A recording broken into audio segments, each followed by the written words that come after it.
Je vous amène aujourd'hui à la découverte de l'un des fleuves les plus méconnus du grand public, mais surtout des Africains. C'est le fleuve Congo. Moi, j'ai découvert le fleuve Congo à travers un reportage réalisé par TF1. Tu vas le voir en suivant. Absolument magnifique. C'est un reportage qui est un peu court, mais dans cette vidéo, j'ai voulu creuser un peu plus, en apprendre plus sur le fleuve Congo. Et ce que tu vas découvrir est tout simplement exceptionnel. C'est un fleuve qui, s'il est bien exploité, pourrait tout simplement alimenter en énergie toute l'Afrique centrale. Je te laisse découvrir le reportage et on se retrouve juste après.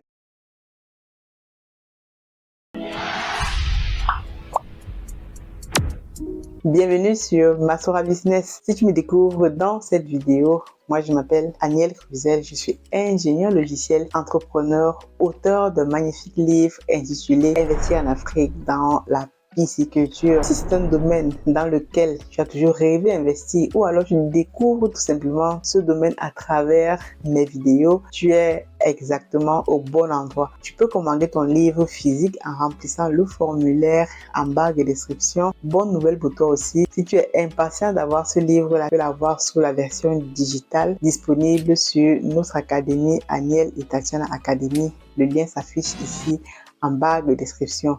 Si tu souhaites aussi aller plus loin, investir dans ce domaine de façon sécurisée, j'ai créé une formation disponible sur la même plateforme et même un coaching pour t'accompagner pas à pas dans le lancement de ton projet piscicole from scratch. Pour finir, si tu souhaites rejoindre l'entreprise Africa Food Industries, investir avec des personnes sérieuses qui sont là pour changer le game dans nos pays, parce que la pisciculture, c'est un domaine, comme on va le voir avec le fleuve Congo, qui a un potentiel énorme dans nos pays. Je recherche actuellement 2 actionnaires à max pour finaliser mon pool d'actionnaires en 2024. Tu as la possibilité de rejoindre nos équipes. C'est vraiment très limité parce qu'après, les places seront tout simplement fermées. On ne prendra plus d'actionnaires lorsqu'on aura fini cette phase-ci. Donc, si c'est un projet qui t'intéresse, je t'invite à remplir le formulaire que tu vas découvrir en barre de description. Investir chez AFI, acheter des actions chez Africa Food Industries et comme ça toi aussi devenir ceux qui changent le game à ton niveau. Il y a souvent beaucoup de personnes qui me posent la question comment se lancer dans le domaine, etc. En investissant avec nous, tu vas découvrir comment lancer un projet piscicole from scratch. Vraiment, tu es en immersion avec tout ce que nous faisons au quotidien. Aujourd'hui, nous allons parler d'un fleuve mythique que moi je ne connaissais pas et que j'ai découvert à travers justement un reportage réalisé par TF1. C'est vrai que parfois je tombe sur des reportages intéressant et lorsque ça me parle, je me permets aussi de venir vous partager ça et surtout d'en tirer des leçons qui vont nous permettre nous aussi de pouvoir capitaliser sur ce type de reportage. Parfois, on dit que les chaînes françaises font des reportages pour dénigrer, on va dire, la situation au pays ou alors pour tirer la couverture de leur côté. Et parfois, il y a des reportages comme ça intéressants qui mettent en valeur un aspect du continent et c'est aussi intéressant de les relayer lorsque c'est possible. Donc, c'est la raison pour laquelle je vous relais ce reportage ici. Donc, le fleuve Congo, c'est un fleuve que moi, j'ai découvert, que je commence de plus en plus depuis que je m'intéresse au Congo à prendre d'informations et c'est un pays absolument magnifique. Je pense que les Congolais qui me suivent et ceux qui me contactent tous les jours pour faire de la pisciculture, je comprends maintenant votre intérêt parce que le fleuve Congo à lui tout seul, comme tu l'as découvert dans le reportage, c'est l'un des fleuves. Le Congo est le cours d'eau le plus puissant d'Afrique. C'est aussi l'un des plus longs fleuves du monde. Les plus puissants au monde. C'est l'un des 2e fleuves les plus puissants après l'Amazone, qui est aussi un fleuve puissant. En termes de débit, on est ici sur environ 80 000 mètres cubes par seconde. C'est absolument fantastique. Lorsqu'on voit le potentiel de ce fleuve, avec ce débit-là, on peut faire des magnifiques choses. C'est aussi l'un des fleuves les plus longs d'Afrique, juste derrière le Nil, avec à peu près 4700 km. Donc c'est un fleuve qui est très très long et qui couvre comme ça une majorité des pays en Afrique. On va le voir juste après. C'est aussi l'un des fleuves les plus profond au monde, à peu près 221 km de profondeur. C'est absolument inédit. On peut faire des choses extraordinaires avec ce type de profondeur. Donc, tu vois donc que ce fleuve, c'est un fleuve absolument mythique. C'est un fleuve aussi qui est inédit dans la mesure où il sépare les deux capitales les plus rapprochées au monde. J'ai découvert ça,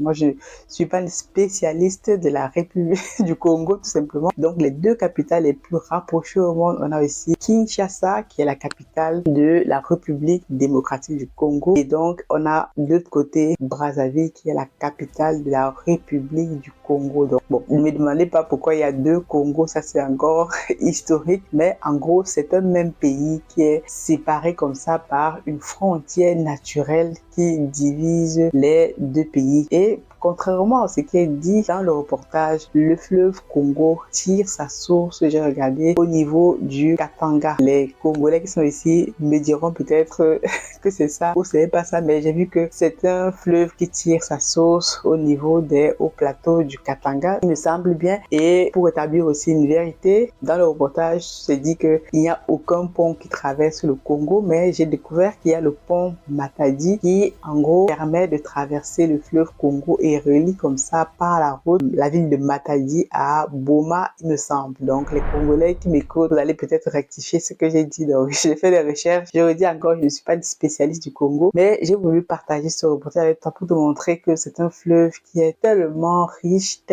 en termes de biodiversité, en termes de nature luxuriante. Même dans le reportage, ils font mention du fleuve des superlatifs parce que il y a toute une biodiversité, c'est absolument intéressant. Pour finir, moi je veux m'attarder ici sur ce qu'on peut faire avec ce potentiel, parce que comme tu le sais, on est sur une chaîne Masora Business. Mon rôle ici, en tout cas mon credo, c'est tout simplement développer le business dans nos pays, des choses que nous-mêmes on pourrait faire en tant qu'Africains pour permettre à nos pays de tout simplement être autonomes. Et le Congo, au fur et à mesure que je me renseigne, que je me plonge dans ce qui se passe actuellement au Congo, c'est un fleuve de tous les paradoxes. Dernièrement, j'ai fait une vidéo extrêmement importante qui a été partagée des milliers de fois. C'est le cobalt, comment le cobalt est extrait au Congo.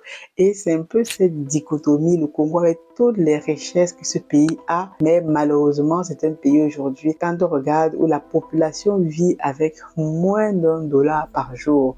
Et encore aujourd'hui, dans l'est du pays, en tout cas dans le nord Kivu, il y a une guerre entre les bandes armées qui fait extrêmement préjudice au pays. Il y a des millions et des millions de déplacés. J'ai regardé un reportage là-dessus. Ça fera l'objet d'une prochaine vidéo pour te montrer ça, parce que je trouve qu'on n'en parle pas beaucoup de cette guerre qui dure depuis, je sais pas combien d'années, mais à peu près, c'est depuis plusieurs années que cette guerre dure, et c'est une guerre qui est peut-être alimentée par certaines puissances, puisque derrière, il y a des profits. Une guerre ne peut pas durer aussi longtemps et on n'en parle pas. Ça fera l'objet d'une prochaine vidéo. Mais dans cette vidéo-ci, je voulais justement mettre en œuvre les grands projets structurants que j'ai relevés. Je n'ai relevé comme ça 4 projets structurants que je pense qu'avec juste la puissance du fleuve Congo, vraiment, le Congo devait être l'un des pays où les personnes ne meurent pas de faim. Il y a des personnes aujourd'hui, des enfants surtout, qui n'arrivent pas à manger tous les jours au Congo et même à s'éclairer tout simplement. Alors qu'un fleuve comme le fleuve Congo pourrait alimenter toute la sous-région, toute l'Afrique centrale en énergie. Le premier projet que j'ai recensé, justement, grâce au fleuve Congo, on pourrait développer, comme le montre le reportage, le tourisme, et c'est absolument intéressant. Aujourd'hui, le tourisme, c'est la porte d'entrée qui montre en fait la vitrine d'un pays. Un fleuve comme le fleuve Congo, avec toute l'histoire de ce fleuve et tout ce qu'il y a autour, le tourisme qu'on pourrait développer dans ce pays-là serait absolument intéressant. Vous voyez même dans le reportage et tout, il y a un guide touristique, tout ça, eux-mêmes sont fascinés par tout simplement ce fleuve aux multiples facettes. Je ne connais pas le Congo et ça me donne justement envie d'aller visiter le Congo à travers ce type de reportage. Donc le tourisme aujourd'hui, c'est l'un des points par lequel un pays se fait connaître et ça fait partie du PIB d'un pays. Un pays comme la France, par exemple, avec la Tour Eiffel, on va dire que c'est l'un des pays les plus visités au monde. Les gens viennent en France juste pour voir la Tour Eiffel.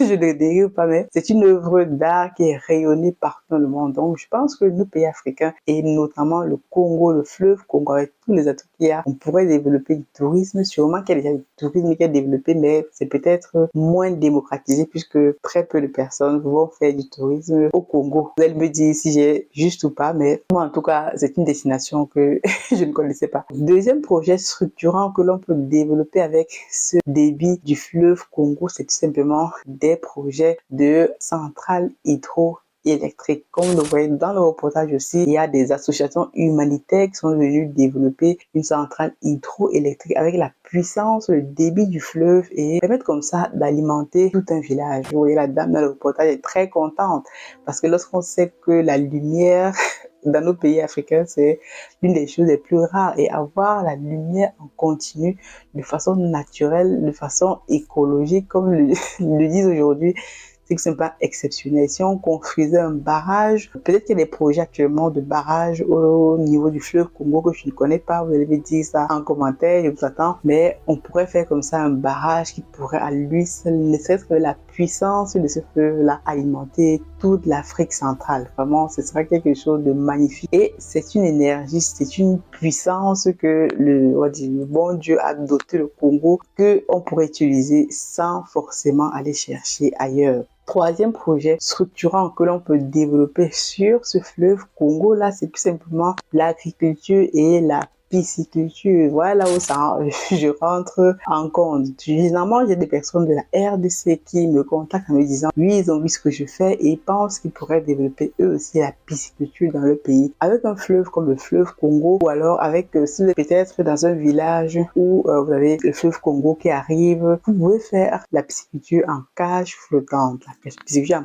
en cage flottante, c'est simplement extraordinaire dans la mesure où vous vous servez de l'eau gratuite, de l'eau qui coule à profusion du fleuve Congo pour développer vos cages flottantes. Et dans un reportage que je regardais encore, je peux aller voir les routes de l'impossible, un truc comme ça, où on montre comment il est absolument crucial aujourd'hui pour le transport maritime. Les personnes n'arrivent pas à se nourrir. Donc, en termes de pisciculture, on pourrait tout simplement développer la pisciculture en cage flottante et ça réduirait tout simplement la pauvreté dans ce pays-là qui, comme dans la majorité des pays africains, souffre de malnutrition, souffre d'autosuffisance alimentaire. Donc, si tu es intéressé par la pisciculture en cage flottante, j'ai actuellement un partenaire du côté de Douala qui lui fait dans ce domaine-là et c'est absolument intéressant. On va travailler ensemble pour développer certains de nos étangs au niveau de notre ferme piscicole Africa Food Industries à Yaoundé. Reste connecté. Donc, quatrième autre projet structurant, je disais tout à l'heure, c'est tout simplement le transport fluvial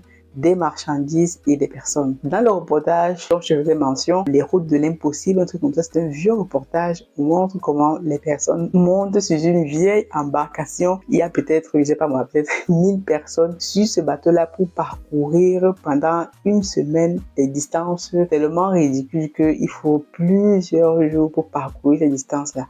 Avec le débit du fleuve Congo, on pourrait tout simplement développer les transports fluviaux. Aujourd'hui, lorsque tu arrives par exemple dans certaines villes ici en France, tu as du tourisme, tu as des croisières sur des fleuves pour découvrir le fleuve. Donc ça ferait partie aussi intégrante de la stratégie de développement du tourisme au Congo. Privilégier le transport maritime qui est un transport forcément si il est bien traité, non polluant par rapport à la voiture ou à autre chose. En tout cas, je vais m'arrêter ici et il y a tellement de choses à dire et à raconter sur les potentialités du fleuve Congo que je te laisse toi aussi me mettre en commentaire. Qu'est-ce que tu vois que les Congolais pourraient développer avec ce fleuve Congo? C'est un fleuve qui est tellement puissant, qui est là depuis des milliers d'années, qui ne tarit pas. Et c'est dommage qu'au Congo aujourd'hui, on ne l'exploite pas assez. En tout cas, moi, ce reportage m'a donné envie d'aller visiter le Congo et j'espère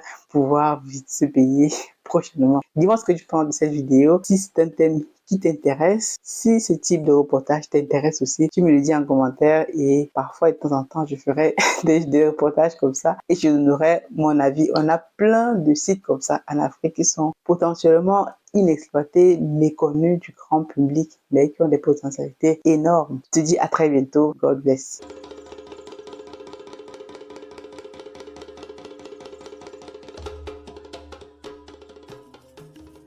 Bienvenue chez Africa Food Industries, votre partenaire de confiance pour une alimentation saine, et de qualité. Situé au Cameroun en périphérie de Yaoundé, notre site de production en pleine nature est dédié à l'élevage, à la production et à la transformation responsable des poissons les plus frais. Chez Africa Food Industry, nous élevons et transformons une variété de poissons, notamment le silure, la carpe et le tilapia, dans le respect de l'environnement et du bien-être animal. Nos processus d'élevage rigoureux garantissent que chaque poisson est traité avec le plus grand soin, du moment de la capture à son arrivée sur votre table. Découvrez notre large gamme de produits finis, des filets de poissons frais aux délicieuses conserves de carpe de silure et de tilapia, prêts à satisfaire les palais les plus exigeants. Pour des produits de qualité supérieure, faites confiance à Africa Food Industry. Contactez-nous dès aujourd'hui pour en savoir plus. Africa Food Industry, nourrir le monde, une bouchée à la fois.